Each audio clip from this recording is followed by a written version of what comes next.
If your business feels busy all the time, but progress still feels slower than it should, this one's for you. And no, you don't need another system, not another planner, and not another productivity hack. There's one leadership decision that reduces busyness fast, and most business owners don't even realize they haven't made it yet. So let's get into it. Let me say this up front. Being a business owner means making decisions with limited information. That's just the job. That's the risk. That's what leadership actually is. Sometimes you've got data, sometimes you've got experience, and sometimes, well, you're making a gut call because not deciding feels way riskier than deciding. So, if you're responding quickly, staying involved, jumping in when things feel urgent, it's not because you're being reckless. Actually, it's because you care. And that's part of the problem. Here's what I mean. Most business owners aren't overwhelmed because they're making bad decisions. They're overwhelmed because they're making too many reasonable decisions over and over again without actually deciding where those decisions should live. That's a leadership decision most people never make. Let me ask you something. How many times this week have you made basically the same decision multiple times? Maybe it's approving something, answering the same question for the third time, stepping in to fix something because honestly, it's just faster than explaining it. Ring a bell? If you're nodding, drop a thumbs up in the comments. You're definitely not alone. Look, this isn't bad leadership. It's just a pattern nobody's interrupted yet. The one leadership decision that reduces busyness fast is this: deciding what you're going to stop deciding. Or to put it differently, figuring out where decisions actually belong and where they don't. Now, I know that sounds almost too simple, but stick with me because most business owners completely miss this. Let me show you what this actually looks like. I worked with a business owner who had priorities. He had a plan, goals, he knew what mattered. But you know what kept happening? Every new opportunity, every market shift, every client issue, every surprise, well, they all became the next priority. 3 to 5 priorities, they quietly turned into 15, then 20, and nobody even noticed. They were incredible in crisis mode. Seriously, they thrived on urgency, fast, responsive, super capable, completely exhausted. The business didn't stall because they weren't working hard enough. It stalled because things just kept getting added to the top of the list. What really got me about this?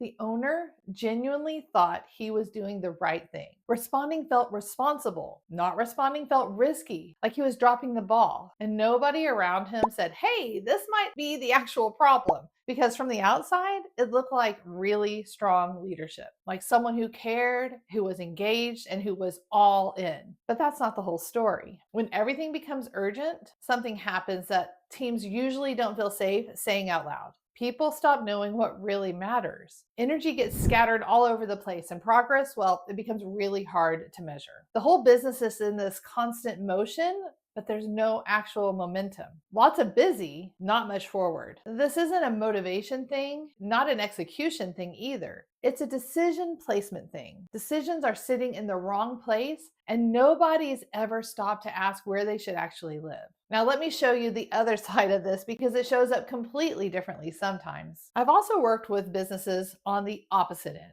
No clear priorities at all. Everything feels important or equally important, so everything gets treated the same. They couldn't tell what actually moved the needle. They didn't know where to invest, where to expand, and where to pull back. It's a different situation, but the same core issue. When everything matters, nothing leads. And look, both of these businesses had smart, capable, hardworking people. This wasn't about effort. It wasn't about skill. It was about one leadership decision they hadn't made yet. Quick pause. If you're realizing this pattern might be showing up in your business, I've got something that'll help. Take my free Ready to Scale Growth Stage quiz. The link is right in the description below. It'll show you exactly where your business is right now and what leadership shift needs to happen next. It takes just about 2 minutes. It's totally free and it's built specifically for business owners who are ready to lead differently. Now back to this decision, because I want to make sure you know how to spot this in your own business. So if your business feels busy, scattered, mentally exhausting, listen.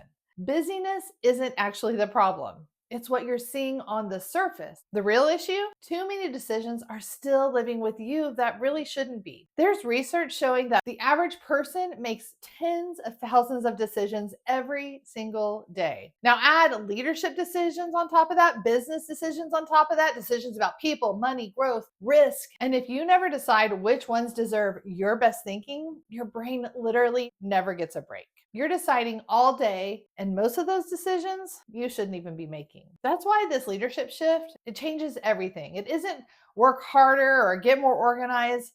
It's this. I'm not going to be the place where every decision lives anymore. So, how do you know if this is happening in your business? If you're wondering whether this pattern is showing up, look for these signs. Priorities change constantly, but nothing ever gets removed. You keep adding to the list, but never take anything off. Decisions keep circling back to you even when you delegate. It somehow still ends up on your desk. Everyone's busy, but progress feels fuzzy. There's tons of activity, but you can't really point to what's actually getting done. Success is hard to define. You're not even sure what winning looks like anymore because the goalpost keeps moving. Your energy, it drops after every urgent pivot. And every time something new pops up, you feel that wave of exhaustion hit. Now, here's what matters. These aren't failures. They're signals that too many decisions are still sitting with you. That's a decision placement issue, not an execution problem. So what do you actually do about it? If you want to act on this without overhauling your entire operation, try this once this week and then start doing it every quarter. I want you to block 15 minutes, actual calendar time, not while you're answering emails, not during the busiest hour. Actually carve out the space and then ask yourself two questions. One, what decisions actually deserve my leadership attention right now? And the other one would be, what am I still deciding just because I've always decided it? Okay, that's it. You're not solving everything. You're just stopping yourself from redeciding the same things over and over. Because when you do this well, your team gets way clearer on what matters. Your energy goes towards what actually moves things forward. And busyness stops being the baseline. It's not about doing less, it's about deciding with intention. And honestly, that one shift changes everything. So let me bring this home. You don't need to make better decisions. You need to make fewer decisions on purpose. Busyness drops when clarity rises, and clarity starts with one leadership decision, deciding what you're going to stop deciding. If you're carrying too many decisions that don't belong with you, that's not a character flaw. It's just a pattern nobody's interrupted yet. And this is that interruption. Here's what I want you to remember. You're not stuck because you're doing something wrong. You're stuck because you're doing too many things that are reasonable, but not actually necessary. And the fastest way to reduce busyness, stop making decisions that don't deserve your attention. If this helped you look at your leadership differently, hit like and subscribe. We talk about practical tips here every single week that business owners can use in their business. Now, I want to hear from you. Comment below and tell me what's one decision you're still making that probably doesn't need to live with you. And if you want help figuring out where decisions should actually live so your business can grow without everything funneling through you, the links are below. Take the Ready to Scale Growth Stage quiz to see exactly where you are and what shift needs to happen next. Your business should work for you and not because of you. That's all for now. See you next time.